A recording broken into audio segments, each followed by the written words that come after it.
Okay, let's go through a couple examples of how you're going to deal with arc length and area of a sector. So you can see here right at the top I've written the formula that we had on the previous page, because then it's just a matter of filling in two things. I have to fill in the angle that I'm talking about and the radius, and then I just have to calculate it out. So it looks like a complicated formula, but really you only need two things, and those two things are usually pretty easy to find on the picture. So a lot of times for arc length, they'll talk about the bolded arc. So you can see here, this is just a little bit thicker than the rest. So this is what we want to find the length of. Now, length is different than the measurement in degrees. So I'm not finding how many degrees this is. I'm finding how long it is. If I would take my fingers, one on each end of that, and I would pull it tight, how long would that piece be? So the two things I need the angle, which is 107, and I need the radius, which is 6. Okay, just put that in there. You don't have to do that because you can just fill it in over here. So the angle is 107 over 360 times 2 times pi times 6. So just like we showed you before, multiply the numbers on the top. Then once you get that, divide by 360. Notice up in the directions we said round to the nearest tenth. And so when you do that, you get 11.2. This is in meters. Length is in meters. So we're going to leave it 11.2 meters. Okay, this one they want me to find the length, okay, not the degrees, the length of NMP. So it's 3 letters, so it's going to be major. I got to go this way, M, and then I'm going to stop at P. Okay, if it just said NP, then I'd go this way. But this one is a major, so it's going to be more than 180 degrees. That I want to find the length of.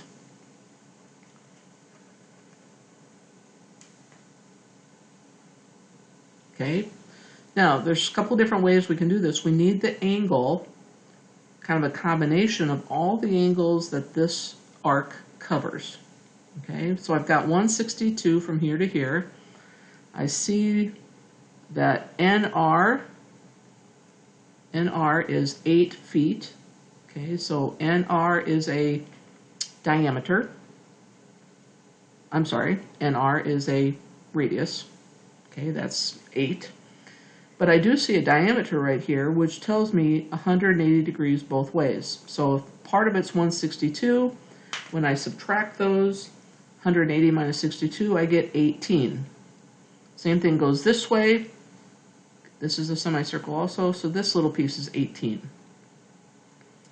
So my angle that I'm looking for with this arc is actually 162 plus 18 plus 18. When you add those together, you get 198. The other way you could do it was, I have a semicircle plus 18 a little bit more, there's your 198. Okay, so I know my angle, I know my radius, so now I'm just going to plug it in. So my angle is 198 over 360 times 2 times pi times 8. I'm going to multiply across the top, I'm going to divide by 360, and when I do so I get 27.6. This was in feet, so I stay in feet because it is length. Find the area of the shaded. So you can see here, I've written the formula down.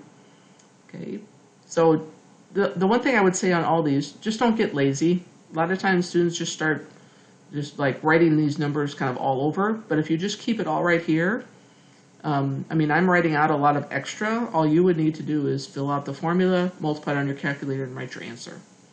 So in this case, find the area of the shaded. So you can see right here, I need, again, two things. I need the angle that goes with that shaded, which is 139. So that's going to go in place of theta.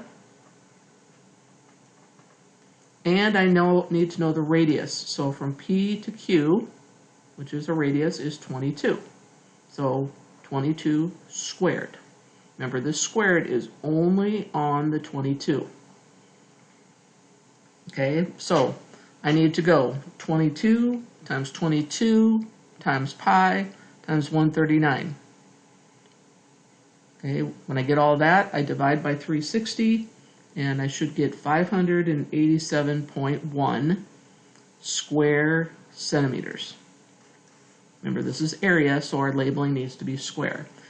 Again, I started over here because it's easier to start with the exponent one than to do that at the end. You don't want to square at the end because then it might square all of this. Okay, so you just want to be careful. 22 times 22 times pi times 139. It's all multiplying, so it doesn't matter the order. Divide by 360. I get my shaded sector, what the area that is. Okay, last one. Again, we're going to find the area that's shaded. Each one of these is a sector. Vertical angles would tell me that this one is also 113. Okay, so x, y, all the way across is 30, so my radius is 15. All right. Now, there's two ways to do it. I can find one of these, okay, one of these shaded, and then take it times 2 because these are going to be exactly the same. They have the same angle. Or I can combine the angles and just do it as a, like a whole, just an individual problem, okay? I think it's easier just to understand, just to do one at a time, and then double it because I'm going to have 2 of them. So,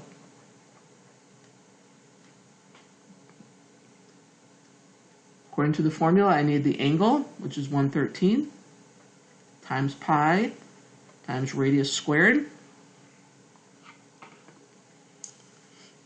Okay, when I work all that out, the area of that sector is going to be 221.9. Remember, we're going to go 15 squared times pi times 113 divided by 360.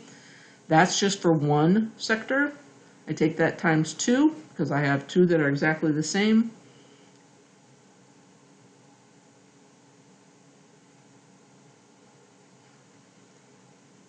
And I just got to double check here.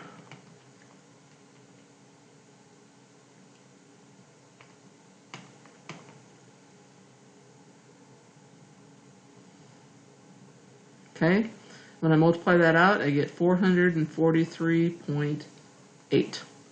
Now this is area. My labeling was feet, so this is going to be square feet.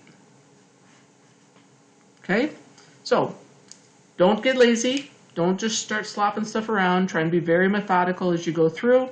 The formulas are pretty easy. All you need are 2 things, a radius and an angle. So if you have any questions, I need some extra help, please let me know.